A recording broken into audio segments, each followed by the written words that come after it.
Mga kautoran, mayong adlaw sa inyo tanan.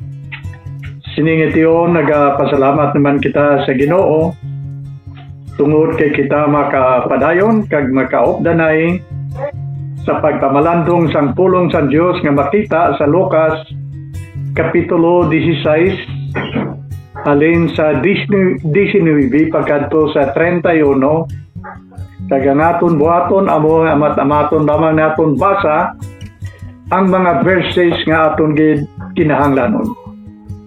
Sa siningit iyon, magapamalandong kita sa nanungod sang kamatayon. Magulang na tapos ang ginasiling naton nga kalag-kalag, kag ang kalabanan sa aton nagkadto sa lulugngan sa pagbisita sang aton mga mahal, sa aton mga kabuhi nga nag-una sa aton. Dito nagadala kita sang mga bulak kag pamalandong nanungod sang kamatayon sang aton mga hinigugma. Kang tanan sini aton paghambalan sa sini nga tion ang nanungod sang kamatayon mismo. Agud nga may ara kita nga ihibalo nanungod sang aton mga hinigugma nga nagtiliwan una sa aton. Aton siguro talupandon sing maayo nga kita nga mga tao nakumponer sa tatlo ka bagay. Kita may lawas, may espiritu, kag may kalag. So the complete human being is composed of body, soul, and spirit. Kag ang labing mahapos sini naton nga pag-intindi amo ini, himo lang naman naton nga duha imbis tatlo, agod nga mapos sa aton ang pagdumdum. Ang tao nabahin sa duha lamang ka bagay. Ang makita kag ang hindi makita. Ang makita amo ini ang aton lawas. Ang hindi iya makita amo ina ang kalag kag espiritu nga yari sa sulod sang aton nga lawas. Isa pagid ka bagay agud nga badugangan ang aton nga paghangop nanungod sang aton kaugalingon subong nga mga tao. Gamiton naton ang balay. Kita nga mga tao naga-istar sa balay. Kita ang tagbalay. Kag may balay kita nga ginistaran. Amo-amo man sina. Ang aton lawas nga makita, amo ini ang balay. Ang tagbalay nga naga-istar sa sulod sang aton lawas, amo ina ang tawag nga kalag kag espiritu. So akon suliton, ang tao may duha ka dalagko nga bahin, ang makita kag ang hindi makita. Ang makita amo ni ang lawas, ginsiling nakon balay. Ang hindi makita nga nag-aistar sa sulod sang aton lawas, amo ina ang ginatawag nga kalag kag espiritu. Hindi na siya makita. So amo ini ang dagway sang nasiling nga kamatayon. Ang kamatayon amo ang pagwa sang kalag kag espiritu halin sa aton lawas. Pagsiparar sang kalag kag espiritu sa aton lawas. Ang tao, kita nga mga tao nga mapatay, ang aton lawas ilubong, pero ang aton kalag kag espiritu magagwa siya sa lawas kag magapuli dayon dito sa Dios nga amo ang nagtuga sa iya. Dundungon naton nga sang pagtugas ang Dios sang tao, ang Dios nagkuha sang duta, iya gindihon siyang kamot, ginhuypa niya siyang ginawa, kag ang Bible nagasiling, ang tao nahimong buhi nga kalag. So ang aton lawas, halin sa duta, pero ang aton kalag kag espiritu, halin sa ginhawa sang Dios nga ginhuyop niya. So ang kamatayon nagsiling, nga ang kamatayon sa aton lawas amo ang pagwa sang aton kalag kag espiritu o kon pagsiparar. Ang lawas magapauli sa yabok, kay sa yabok man siya nagalin, pero ang kalag kag espiritu magapuli dayon dito sa Dios, kay halin siya sa ginawa o kon hangin sang Dios nga ginhuyop sa aton nga lawas. So amoy na ang ginasiling nga kamatayon.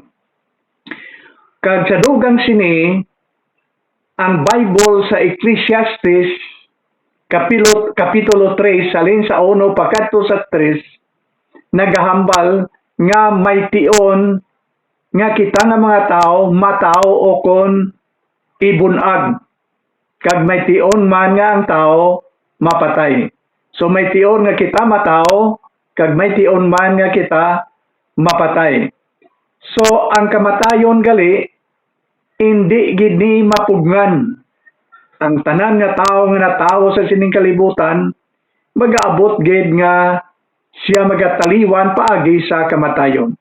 Kagamo man ini ang ginhambal sa Hebro kapitulo 9 bersikulo 27 nga nagasiling, daan na gintalana nga ang tao mapatay sa makaisa gid lang. Okay? So ang kamatayon magaabot.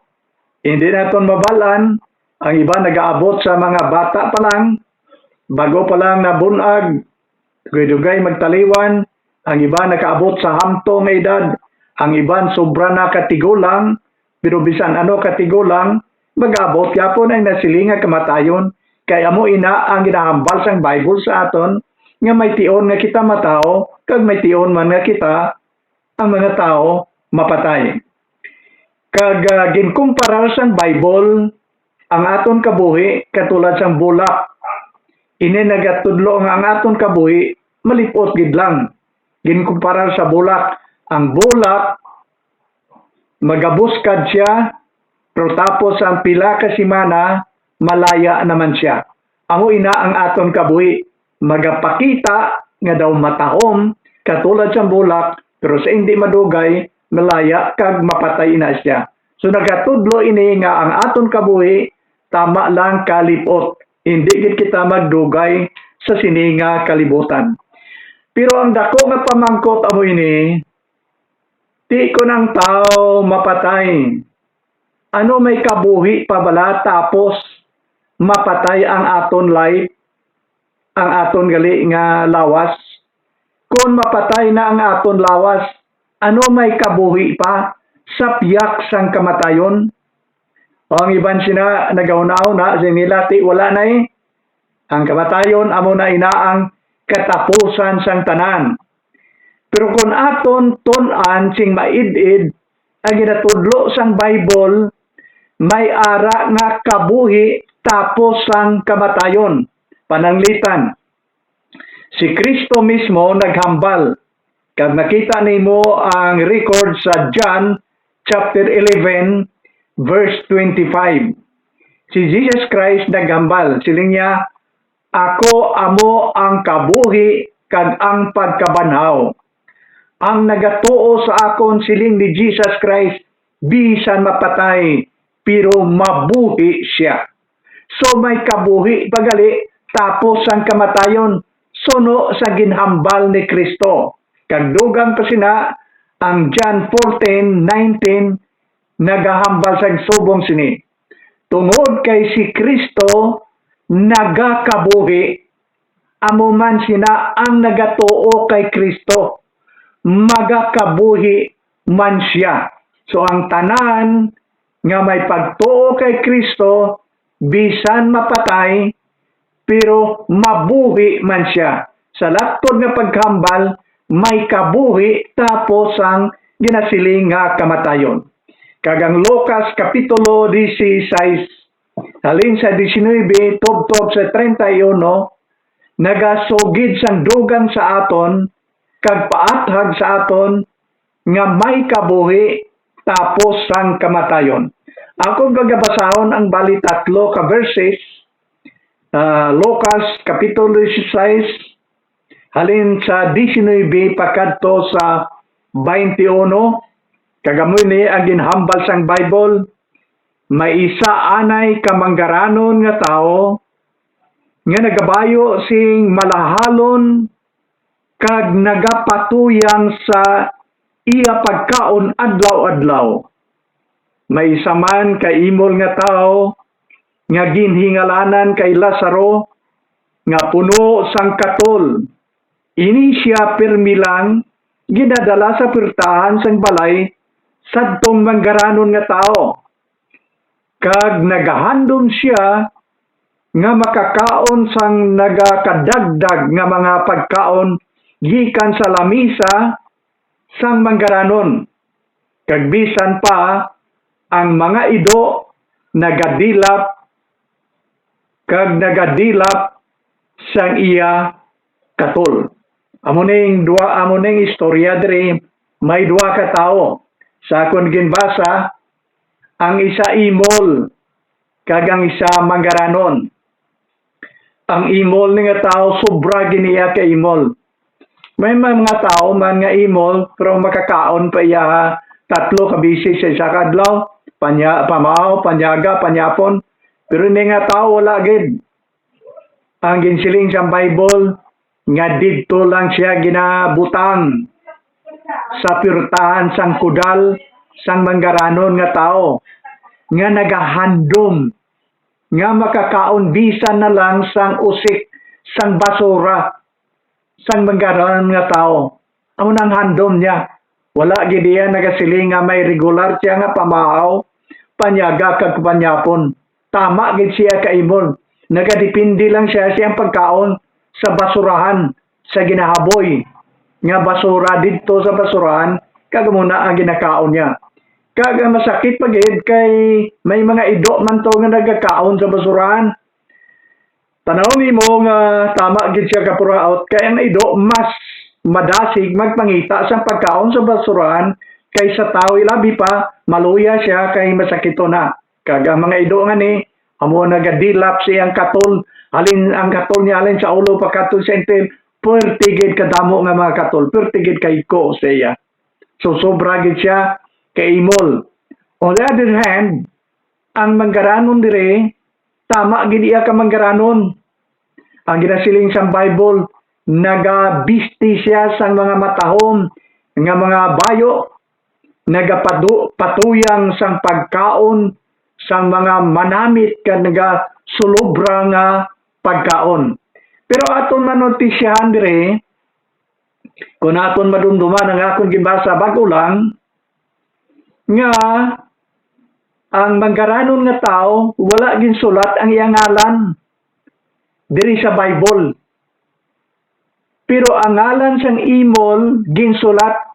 Dumduman nyo, ang ngalan sang imol si Lazaro. Ang manggaranon niya wala ginsulat ang ngalan, ginhambal lang sa Bible nga matahong yang bayo kag madamo ang iyang pagkaon pero ang iyang ngalan wala masulat. Mga kautoran, may mga kamaturan nga pwede naton matanaw diri nga nga wala masulat ang iyang ngalan. Kung magkadto kita sa Revelation kapitulo 20 versikulo 15, dira mahambal nga may libro sang kabuhi. Kag ang tanan nga nagatuo kag nagkalaluwas ang ilang ngalan na sulat sa libro sang kabuhi. Pero ang tanan nga mga tao nga nagsikway kay Kristo, ang ilang ngalan wala masulat sa libro sang kabuhi. Kag ang Bible nagpadayon sa paghambal nga sa adlaw sang paghukom, abrehon ang libro sang kabuhi. Kag nagasiling ang Bible, ang ngalan, ang bisan sino nga tao, nga ang ilang ngalan wala masulat sa libro sang kabuhi, igabutang siya sa linaw sang kalayo, nga ginatawag nga impierno. Kabangdanan, kung iangot naton ang kamatuoran, tungod kay ini nga tao, bisan manggaranon man siya, siguro mas nami ito ang tani iyang ngalan, pero kay wala man siya maluwas, nadula na, kag wala ma-record, bisan pa ang ngalan niya, diri sa Lucas kapitulo 16. Dunduon naton, nga bisan ano kalaway sang aton ngalan, bisan ano kaimol sa aton kung kita nagtuo kag nagbaton kay Kristo sulod sa aton mga tagipusoon ang aton ngalan ginsulat dito sa libro sang kabuhi. Masiling naton ang ngalan sang imol ari kung ikadto naton sa Revelation yang ngalan nasulat dito ang tao nga manggaranon nga way Dios ang iya ginakilala nga Dios amo ang yang manggad pero yang ngalan wala masulat sa libro sang kabuhi kabangdanan nga sa sini nga sugilanon diri nga aton ginbasa ang yang ngalan nadula kag wala man nasulat. Ang isa pa gid ka notisya naton sa aton ginbasa amo nga ini nga tao wala gid nasulat nga nakahatag siya bisan isa lang kabilog nga pandisal sa sining tao nga sobra kaimol. Wala gid. Wala man nasulat. Nga ini nga tao naluoy gid wala bisan isa ka bilog nga dunot nga prutas nga saging wala gid siya makahatag sa sining nga imol. Nga pirmi man niya makita kada niya gwa halin sa ilang balay kay dito ini ang basurahan sa gwa sang ila kudal makita niya to ang tao pero wala gid na-record rin nakahatag siya bisan isa na lang kabilog nga pagkaon. So mabatyagan naton nga ini nga tao wala gid iya Dios ang iyang kabuhi nga kay kon ang isa ka tawo may Dios ang kabuhi hindi gid siya makaantos magtan-aw sa iyang sika tawo nga ginagutom nga hindi siya makahatag. Matiga ang balatyagon kagunahon sa isa ka tawo nga may Dios. Ang tawo nga maluluyon amo ina ang tawo nga may Dios ang kabuhi katulad kay Kristo nga maluluyon sa mga tao. So mabatyagan naton diri sa sini nga mga nga bahin sang balang kasulatan nga ini nga tawo wala sing ngalan kag ini nga tawo wala sing kaluoy sa iyang isig ka tawo ilabi na gid sa mga imol. Pero kabalo ka kung ano ang ginapaabot sang Dios sa aton. Ang ginapaabot sa aton sang Dios amo nga kita maghigugma kag magmaluluyon sa aton nga isig ka tawo kag ang Dios nagapaabot nga ang mga tawo nga may kaya dapat nga magbulig sila sa mga tawo nga mga imol. Amo ini ang nasulat sa balaan nga kasulatan.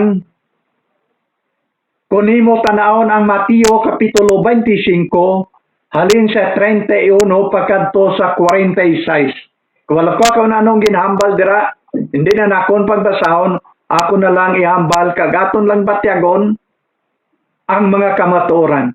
Siling sang Bible sa adlaw sang paghukom ini final judgment.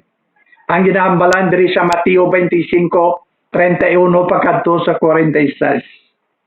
Tipono ni Jesus Christ magapungko sa siyang trono kag tipono niya ang tanan nga mga tao sa kalibutan kag bahino niya sa duwa kalinya katulad sa bakiro sang karnero nga iyang isiparar ang kanding siyang karnero kag siling sang amo nga Bible nga ang Dios si Kristo ibutang niya sa iyang tuo kag palinyahon niya ang karnero kag sa iyang wala ang mga kanding kag ini naghambal sang Kristohanon nga amo ang ginasiling niya karnero kag mga kanding nga wala sing Dios ang kabuhi nga nagsikway kay Ginoong si Kristo.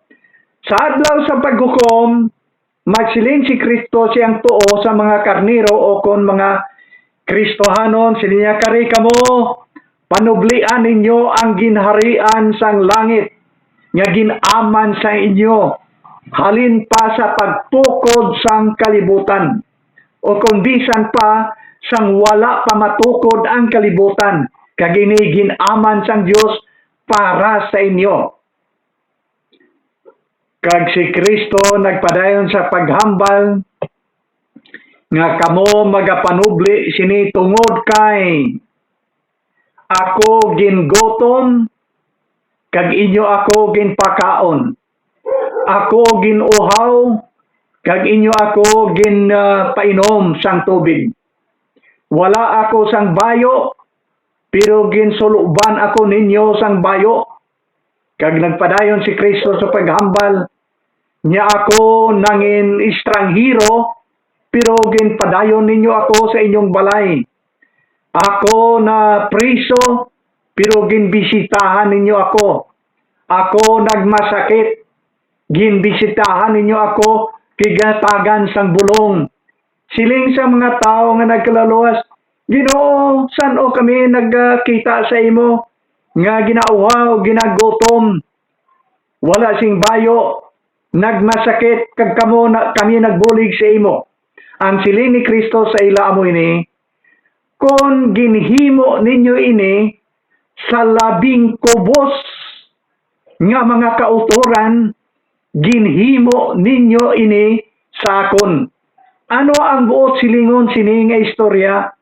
Ang buot silingon sini nga istorya nga ang Dios gali nga nagtugas sa aton, nagapaabot nga kita magabulig sa aton isikataw, ilabi na gid sa aton mga kautoran nga labing kubos nga daw halos hindi na makakaon.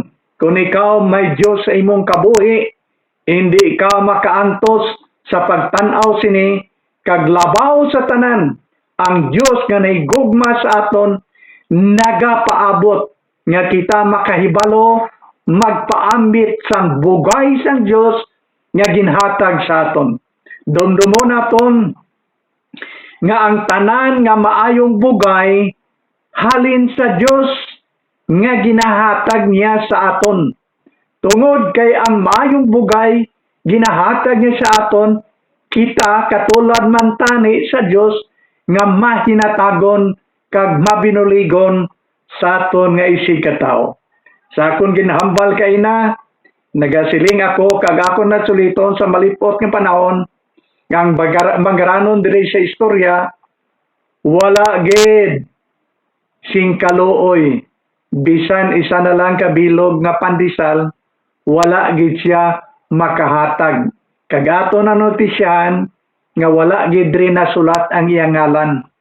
Nagapaintindi nga ini nga tao wala makaangkon sang kaluwasan siyang kabuhi, kay ang Kristo nga iyang manluluwas iyang ginsikway, wala sang Dios sa iyang tagipusoon.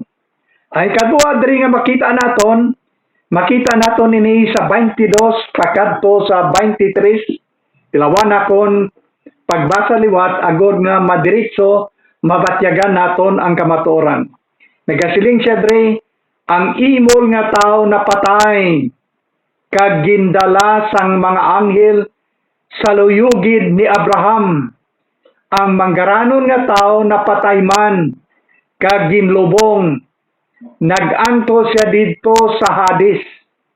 Kag sa pagtangla niya nakita niya sa malayo sa si Abraham kag sa si Lazaro sa iyang luyo. Okay, ang sunod rin ginambal, napatay ang duwa. Napatay ang imol. Ang imol una napatay sa manggaranon. Siyempre, mang panaton nga una gin man siya mapatay kay way gadaan pagkaon. Ginadilapan pa sang ido ang iyang katol. May rabis pa na nga daan ang ido. So siyempre una siya napatay. Pero ang matahom diri nga ginambal sang Bible, tapos siya nga napatay, gindala siya sang anghel sang Dios. Maayo nga mang anghel ang nagdala siya sa iya. Dito sa tupad gid ni Abraham. Si Abraham isa ka tawo sa Old Testament nga puno sang pagtuo sa Dios. Tungod sa pagtuo ni Abraham, ginbutang siya sang Dios sa lugar nga tawag nga langit. May isa pa gyud ka termino ginahambal sang langit, amo ang paraiso. Ginhambalan ni Kristo sa isa ka kawatan nga naginulso siyang sala, kawatan na ginlansang dito sa cross. Siling siyang kawatan, Ginoo, dumduma ako kung dito na ikaw sa imong ginharian. Anong sabat ni Kristo sa tong kawatan nga ginlansang dito nga naghinulso siyang sala? Sili ni Kristo, karon dayon, upod ka sa akon sa paraiso. Ang paraiso, kulo katulad o kung pareha sina sa gatawang nga langit. Nga diin si Abraham, ginbutang sang Dios didto. Ang imol man, siling sang Bible, sang napatay siya, gindala sang anghel, dito sa tupad gid ni Abraham, sa lugar nga ginatawag paraiso o kon langit. Dito, ginalipay siya, upod kay Abraham. Amo na ang matahom dre, imol siya, pero nakabaton siya kay Kristo, may Diyos sa iyang kabuhi, immediately, tapos siya nga napatay, gindala siya sang anghel dito sa langit. Amo nang ginsiling na kung kaina, nga ang kamatayon, amo ang pagliton, siparar kag pagliton, sang aton kalag, halin sa lawas, kag diretso siya puli sa Dios, nga amo ang nagtuga sa iya. Amo na di ang natabo, sa isa ka imol, nga may Dios nga amo si Lazaro. Kagang dogang pagid nagasiling, siling siyang Bible, kag napatay man ang tao nga manggaranon, kag gidlubong siya. Perti paguro ka dungganon to nga lubong, basi may mga music pa to dito nga gintukar, may ginsulduan pa, ginbayran nga manugibi, kay man manggaranon sila, tanan nga mga mayo nga bagay ila ginhimo. Pero ang masubo, dito siya gindala sa impyerno. Ang impyerno, linaw sang kalayo. Ang gintawag diri sa Bible, Hades. Dito siya gindala sa Hades.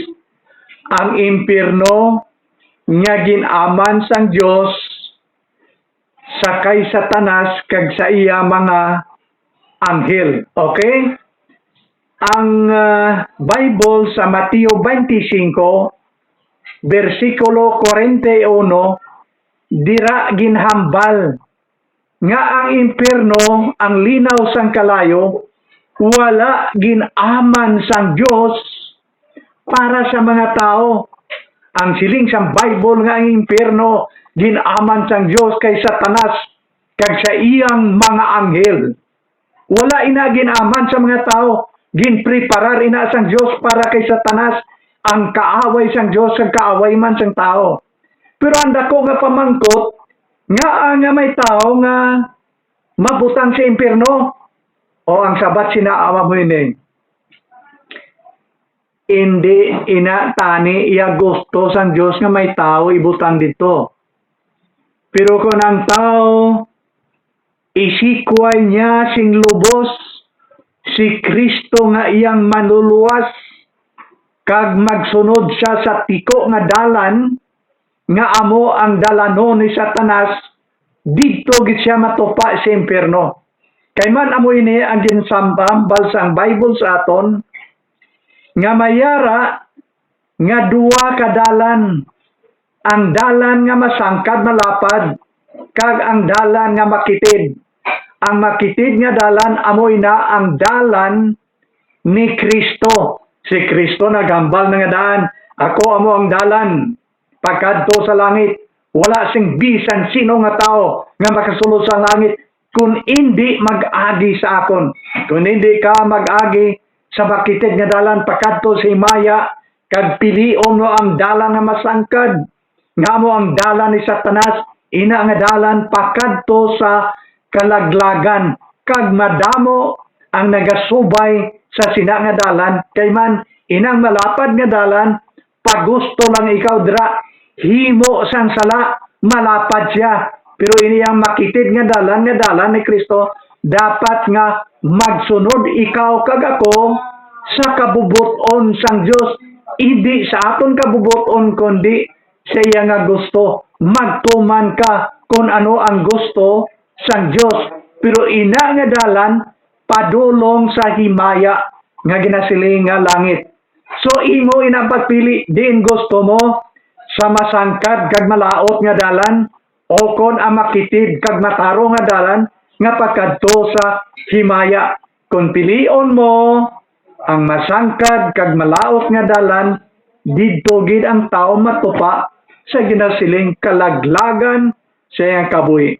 So ang impyerno wala ginaaman sang Dios sa mga tao, ginaaman niya para kay Satanas kag siyang sumulunod nga amo ang mga demons, evil spirit. Pero kung ang mga tao magsunod sa tiko nga dalan ni Satanas, didto gid siya matupa sa ginatawag nga impyerno, ang linaw sang kalayo, tapos ang ginasiling lawas nun nga kamatayon. So may duha ka dalan.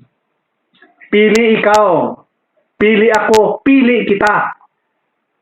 Kung ang tao mag-aabot dito sa laglagan, hindi ina kabubuton sang Dios, inaamo kay ikaw kag ako nagpili sa tiko nga dalan nga daan na ginahambal sang Dios sa aton, nga ang ginaman niya sang Dios sa mga tao, langit. Si Kristo sandiri sa duta, ginhambal niya ini sa iyang mga sumulunod, sa iyang followers bala. Nagsiling si Kristo sa ila, niya hindi kamo magkasubo, salig lang kamo sa amay, salig kamo sa akon. Siling ni Kristo, sa balay sang akon amay, may madamo nga hulot, magauna ako, kag magaaman sang hulot sa langit para sa inyo. Tapos sina magabalik ako liwat, kuhaon nakon kamo, kag agod nga kundiin ako, dito man kamo. Sino ang nag-aman sang langit? Ang Dios. Sino ang ginamanan niya? Ang mga tao nga iyang sumulunod kung sa ato pa nagtuo kag nagbaton kay Kristo. So atago nato nining duha. Ang Dios nag-aman sang langit para sa mga tao nga nagtuo sa iya. Ang Dios nag-aman sang impyerno hindi sa mga tao kundi para kay Satanas nga kaaway sang Dios. Pero kung pilion sang tao ang pagsunod kay Satanas labaw sa pagsunod sang Dios, tiupod gid dito yang tao sa impyerno. Amoy nang guwa niya nga ginaplastar sang Bible sa sini nga bahin sang pagtulunan nga aton ginatun-an subong. Kag may katapusan diri nga pangabay ang tao. Ang tao bala nga manggaranon to nga nabutang sa impyerno, may duwa siya ka pangabay. Ang una niya nga pangabay kay Abraham, sini niya, amay nga Abraham, magmaluluyon ka sa akon. Sugua sila saro, atong katulon bala masakiton, nga dito sa paraiso o kung sa langit. Sugua sila saro nga itosnob niya nga tudlo sa tubi, kag magkadto siya diri sa akon, kag pabugnawan niya ang akon dila, kay puertigid nga kasakit ang akon ginaantos diri. Ang siling sang amay nga amo si Abraham, anak dumduma, sang didto pa ikaw sa duta, imo ang tanan nga maayo nga mga butang. Samtang sila saro, ang tanan nga mga malaing nga butang, nag-abot siyang kabuhi. Pero karon, yari siya sa himaya, kay ikaw yara sa pag-antos. Nagsiling si Abraham, dumduma bala, sang didto ikaw sa duta, mayong pangabuhi mo, mayong pagkaon mo, mayong bisti nimo, pero wala kagid makadumdum sa Dios nga nagaatipan kag naghatag sang tanan mo nga kinahanglanon. Nalipatan niya ang Dios, ang iyang ginakilala nga Dios, amo yang manggad. Wala siya nagpasalamat sa Dios nga naghatag sa iya sa iyang kabuhi, kag naghatag sa iya sang tanan niya nga manggad kag kinahanglanon. Nalipatan, wala niya nadumduman. Sili niya dumduma bala, sili ni Abraham. So dito, permanente, wala magsugot si Abraham. Amo nang dapat naton dumdumon. Kung ang tao masintensyahan na sang Dios, wala na, hindi mo na malubag, permanente na ina nga lugar. Nagpangabay siya di mo, nag-request siya, nga kung pwede, ina kung pwede, pero hindi pwede. Tapos sang kamatayon, siling sang Bible, hukman kita sang Diyos. For it is appointed unto man once to die, and after that, the judgment. Kung mahukman na ang tao sa kalaglagan, bisan ano pang pangabay nimo, hindi mo na malubag ang sintensya sang Diyos. So sala ang aton huna-huna. Ang aton huna-huna subong amo, kung aton hinigugma, nag-una na sa aton, kag wala kita kasiguro kung diin siyang lugar, sa langit ba o kung dito sa pag-antos, pangabuyuan naton siya diri, agod nga makalusot siya sa langit. Hindi na pwede. Wala man gani magsugot si Abraham nga siya nagid ang nag-request, ato nagid ang manggaranon bala, nga ginsilutan, siya nagid ang pangabay. Pero wala pa matigayon.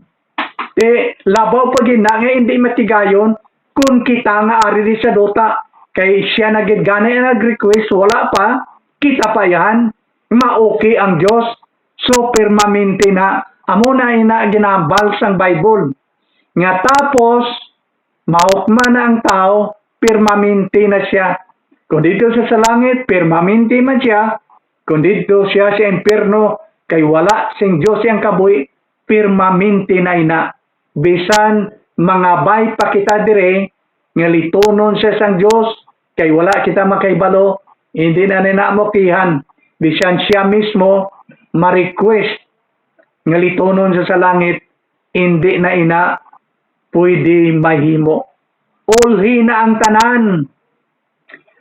Ang Bible, matinaw nga nagtudlo sa aton nga nagasiling. Roma, Kapitulo 10, versikulo 13. Ginhambal gidra nga kon kita magpanawag sa ngalan sang Diyos, siya magaluwas sa aton. Subong ina, kon magapanawag kita, subong sa Diyos. Kag mangayo kita sang kapatawaran, kag kaluwasan sang aton mga kalag, ihatag niya ina sa aton. Pero kung tapos na sang kamatayon, kag hukman na kita sang Diyos, kag dito pa kita mangayo sang kaluwasan, siling sang Bible, hindi ina pwede. Pwede ina iya subong. So mo ina ginahambal sang Bible, nga karon amo ang adlaw sang kaluwasan. Sa siningat iyon, samtang maayo pang aton huna-huna, samtang maayo pang aton balatyagon, kinahanglan nga aton na hinulsulan ang aton mga sala, batonon naton si Kristo, sulod sa aton mga kasing-kasing, kay nagasaad siya, nga kung magpanawag kita sa iya, kag kinahanglan naton ang aton kaluwasan, hindi giniya kita pag-isikway. Sabto niya kita kag 100% suno sa natudlo sang Bible, siya magaluwas sa aton. Ikadua nga pangabay nga wala matigayon, siling sang amo nga tao nga ginbutang sa impyerno, nga amo ang manggaranon nga wala sing Dios, ang iyang Dios amo iyang manggad. Siya may kun amo sina, ipadala na lang sila sa ro dito sa balay sang akon amay sa duta. Kay may 5 pa ako dito kautod. Agod nga hindi man sila magkadto sa sining lugar nga pulti ang pag-antos dre. Ang kainit tungod sang linaw sang kalayo. Kabalo ka ako nanong sabat ni Abraham. Siling ni Abraham sa iya, anak, may ato na dito nga mga manunudlo sang Bible. May mga propeta na to. At to ang sinulat ni Moses, 10 Commandments, ang Old Testament, ato na to. Papamatian na lang ang imo mga uto dito.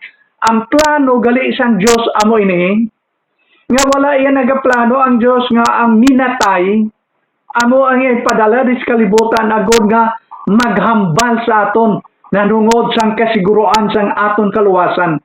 Ang plano iya sang Diyos amo, nga tun-an naton ang Bible.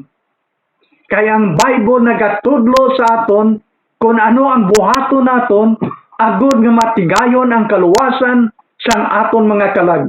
Kagluwas sina, may mga gintawag ginpili ang Dios nga mga manunudlo manugwali sa sini nga kalibutan. Ang silin sang Ginoo, okay, papamatian na lang dito ang imong 5 ka utod. Kay siling ni Abraham amo ini, bisan pa may patay nga magkadto sa kalibutan, kag amo ang maghambal, hindi man agyapon magpati ang imong mga utod. Bisan may mga minatay pa nga magkadto dito kag magwali, hindi na sila magpati. Nga naghambal sina si Abraham, kay man si Kristo nagkari, halin siya sa langit, nagpalansang sa cross, gidlubong sa ikatatlo nga adlaw, nabanhaw siya. Sa tapos nga nabanhaw si Kristo, kay nagtiner pa si Kristo dahil balik 40 ka adlaw sa duta, nagpakikita pa siya sa mga tao. Ano ang mga tao? Tapos nabanhaw si Kristo. Nagtuo bala ang mga tao kay Kristo? Wala. So may rason si Abraham, nga bisan pa ang napatay, mabanhaw, hindi magyapon magpati mga tao. Ang mga tao nga matigasan tigipuson, hindi gid magpati.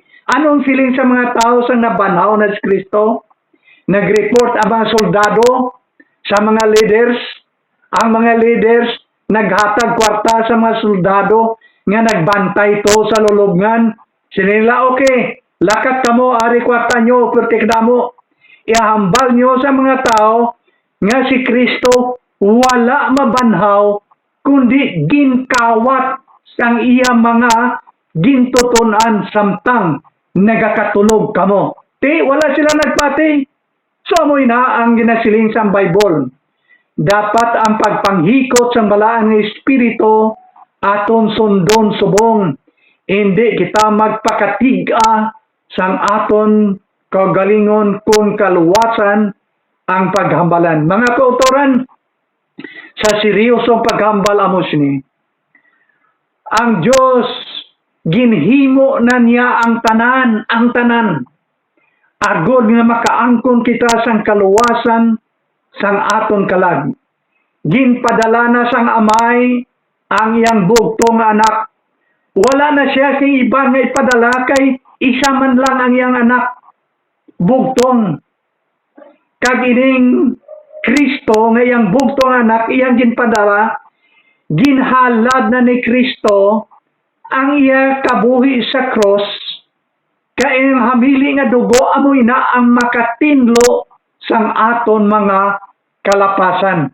Ginhimo na ina ni Kristo, tapos si Kristo na banhaw, kag nagbalik sa langit, ginpadala niya ang balaan nga Espiritu, ang ikatatlo nga persona. Nakita ina sa record sang Acts chapter 2, nag-abot ang balaan nga Espiritu. Kag ang balaan nga Espiritu amo na ang nagadihon, nagapanghikot sa aton kabuhi. Kag ang balaan nga Espiritu nagatuytoy sa aton sa pagdangop kay Kristo subong nga aton personal nga manuluwas. Tungod kay ginhimo na sang Dios ang tanan, ginpadala na sang amay ang iyang anak, ginhalad na ni Kristo ang iyang kaugalingon sa cross, ginpadala ng balaan nga Espiritu. Wala na sing butang nga wala mahimo sang Dios. Ang wala na lang mahimo amo ang imo kag aton bahin. Ano ang aton bahin? Amo ang pagsurrender sang bugos naton nga kabuhi dira kay Kristo. Tuuhan ta siya kag batonon naton siya sulod sa aton kabuhi sa wala pa mag-abot ang ginasiling nga kamatayon. So imong bahin, imo nang himuon, ang bahin sang Dios, iya na nahimo. Kag ang pulong sang Dios nga aton dumdumon amo inyo. Nagsiling ang Bible nga kung ano ang imong himuon kay Kristo subong, amo man ina ang himuon ni Kristo sa imo sa atubangan sa iyang amay. Kung isikway nimo si Kristo subong, isikway man ikaw ni Kristo dito sa tubangan sa iyang amay. Kung hindi mo pagkilalahon si Kristo subong, hindi man ikaw pagkilalahon ni Kristo sa adlaw sa paghukom dito sa tubangan sa iyang amay. Kung gusto nimo nga ikaw makaangkon sa kaluwasan, kag gusto nimo nga ipresentar ikaw ni Kristo sing labing maayo dito sa tubangan sa iyang amay sa langit, dapat nga himuon mo kag nakon ang aton bahin. Ang aton bahin amo ang pagtuo kag pagbaton kay Kristo sulod sa aton mga kabuhi, agod maangkon naton ang kasiguruan sang kaluwasan sang aton mga kalag. Mga kautoran, madamong salamat kag kabay gid nga ang pagpakamayo ang kalino nga Dios nun magapabilin gid sa aton mga kabuhi karon kag bisan tubtod sa walay katapusan. Amen.